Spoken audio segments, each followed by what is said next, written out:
पहले के जमाने में बड़े बड़े परिवार हुआ करते थे, जहाँ किसने क्या खर्च किया, किसने क्या चीज लाई और किसने कुछ नहीं किया, इसका कोई हिसाब नहीं होता था। शायद वो इस वजह से भी था क्योंकि तब महंगाई भी इतनी नहीं थी। लेकिन अब समय पूरी तरह बदल चुका है। अब महंगाई की मार से लोग तो मर ही रहे हैं, लेकिन बड़े जॉइंट फैमिलीज में भी दिक्कत आना शुरू हो गई है। आजकल हर कोई सोच समझकर खर्चा करने लगा है, चाहे वो खुद के परिवार में ही क्यों ना हो। हमारे दिलीप और माया भी कुछ ऐसे ही हैं। दोनों नौकरी करते हैं और दोनों घर में हर चीज का हिसाब भी रख कर चलते हैं। माँ जी, ये लीजिए इस महीने का खर्चा, आप गिन लीजिए। तू वैसे भी सब कुछ गिन कर ही तो देती है माया बहू। कभी ज्यादा दिए है क्या आज तक पैसे? अब आप ही ने तो कहा है कि अगले महीने से ज्यादा होंगे पैसे, क्योंकि रवि की भी शादी होने वाली है, इसलिए घर का खर्चा भी बढ़ने वाला है। हाँ, मैंने रवि को भी कह दिया है कि अगले महीने से वो भी ज्यादा पैसे दे। अब घर में 100 चीज़ें होती है, राशन का खर्चा, कपड़ों का खर्चा, ये खाना बनाने वाले की पगार, कितना कुछ है। सबका खर्चा देखना पड़ता है ना।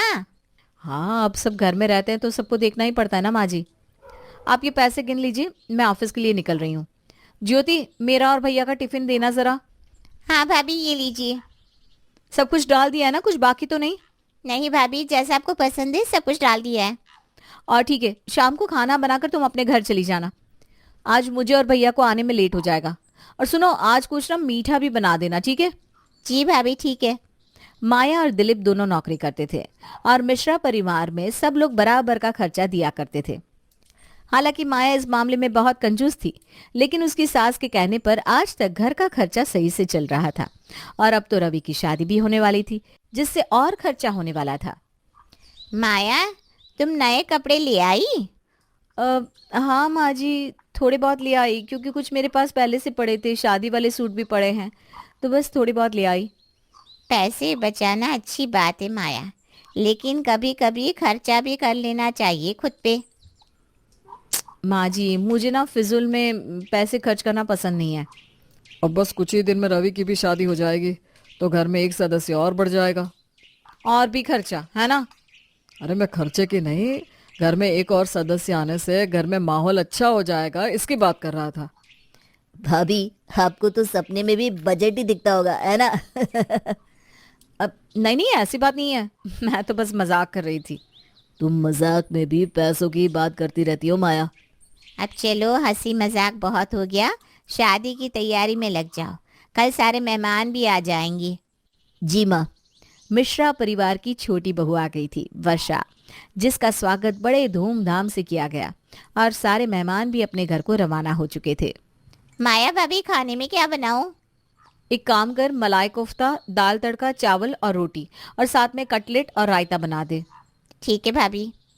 भाभी, मैं सोच रही थी कि अब मैं आ गई हूँ तो खाना मैं ही बना लिया करूँगी। इससे मेरा भी वक्त बीत जाएगा और पैसे भी बच जाएंगे। अरे ये तो बहुत अच्छी बात है, क्यों माया बहू? हाँ सच में, अगर तुम्हें दिक्कत नहीं है तो हमें भी कोई दिक्कत नहीं, क्योंकि मुझे तो वक्त ही नहीं मिलता ऑफिस के काम से। मैं क्या खाना बनाऊंगी? हाँ तो आज से ही मैं खाना बना दिया करूँगी। वैसे भी ना मुझे अलग अलग चीज़ें बनाने का शौक है। हाँ तो मैं ज्योति को उसकी पगार देकर कल से मना कर दूंगी आने को। वर्षा के आने के बाद माया ने ज्योति को निकाल दिया, लेकिन उसका स्वभाव अब पहले से ज्यादा पैसों को लेकर अजीब सा हो गया था। अगर घर में छोटी सी भी चीज आती तो उसका बवाल बनाने लगी थी। अरे ये क्या है, इतने सारे फल कौन लाया है? भाभी, मैं बाजार गई थी ना तो मैं लेकर आई।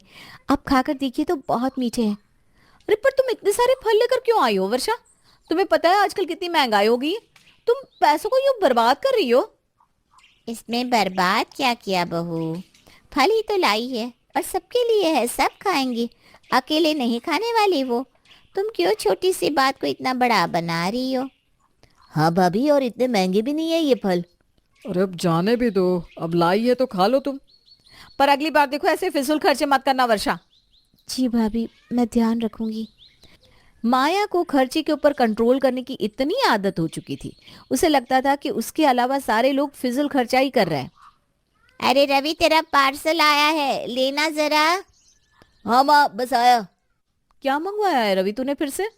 अरे कुछ नहीं भाभी, वर्षा को अच्छे से चावल चाहिए थे, तो कुछ राशन का सामान ही मंगवाया है बस ऑनलाइन। क्या? ऑनलाइन राशन मंगवाया है? पर क्यों? वो नुक्कड़ पे बंसी की दुकान है ना, उससे क्यों नहीं मंगवाया? भाभी, वो उसके राशन की क्वालिटी अच्छी नहीं थी, इसलिए मैंने ऑनलाइन सामान मंगवाया है। इसकी क्वालिटी भी अच्छी है और स्वाद भी। वर्षा, तुम जब से इस घर में आई हो ना, तब से बस खर्चे ही किए जा रही हो। तुम्हें पता भी है पैसे कितनी मेहनत से कमाए जाते हैं? तुम्हारी वजह से हमारा राशन का बिल आजकल कितना बढ़ गया है। बस भाभी, आप वर्षा से इस तरह बात नहीं कर सकती। आपने कई बार वर्षा को खर्चे के लिए कहा है, पर मैंने कुछ नहीं कहा। लेकिन इसका मतलब ये नहीं कि मैं कुछ बोलूंगा नहीं। अरे तुम क्यों बोलने लगे? तुम दो लोगों के लिए भी एक को ही पैसे देने होते हैं। दिलीप और मैं दोनों के पैसे देते हैं और तुम दोनों बस आराम से उसे उड़ाते रहते हो। बस भाभी, अब बड़ी है इसका मतलब ये नहीं कि आप कुछ भी कहेंगी। मैंने कोई फिजूल खर्चा नहीं किया। आपकी और भैया के टिफिन में बहुत सारी चीजें जाती है, बस इसीलिए ऑनलाइन राशन मंगवा लिया। माया बस कर, अब छोटी छोटी बातों का बतंगड़ बनाना छोड़ दे। हमारे टिफिन में इतना राशन जाता है कि हम दोनों का खर्चा देना पड़ता है। तो ठीक है, हमारे टिफिन के लिए सब कुछ सिंपल ही बना देना। मैं भी देखती हूँ कितना राशन बचता है, और इस महीने से मैं महीने का खर्चा नहीं दूंगी माँ जी। ठीक है, तेरी मर्जी।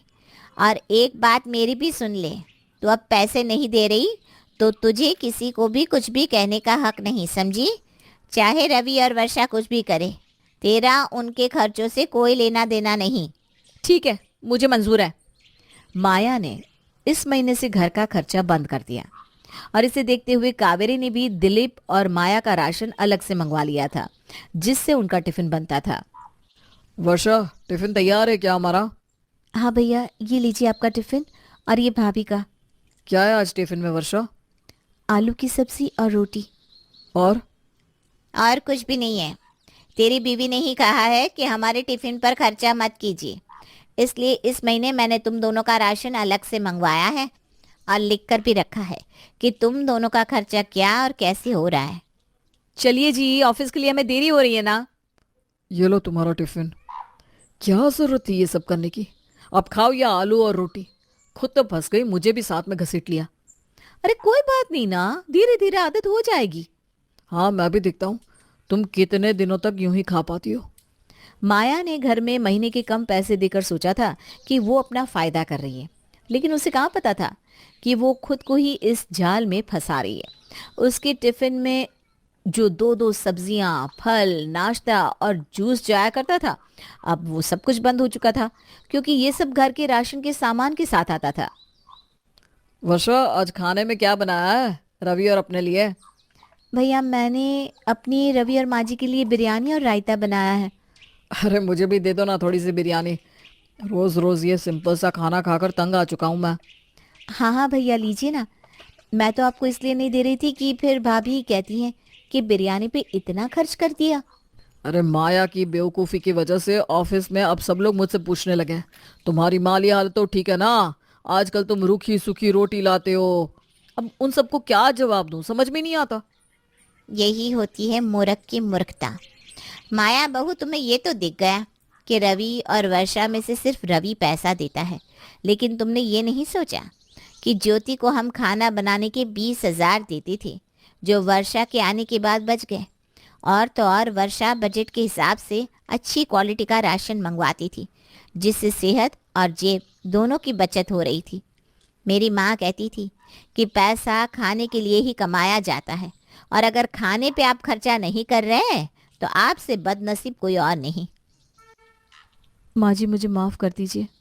मैं सच में कंजूसी में अंधी हो गई थी। मुझे बस खर्चा दिख रहा था। पिछले कुछ दिनों में मुझे समझ में आ गया कि सबसे ज़्यादा राशन का खर्चा तो हमारे टिफ़िन और नाश्ते में ही होता था। वर्षा, तुम भी मुझे माफ़ कर दो। मैंने न जाने क्या क्या कह दिया तुम्हें। अरे कोई बात नहीं भाभी, परिवार में तो ये सब होता ही रहता है। क्या मुझे भी थोड़ी बिरयानी मिल सकती है? नहीं, पहले बिरयानी के 200 रुपये निकालो, चलो।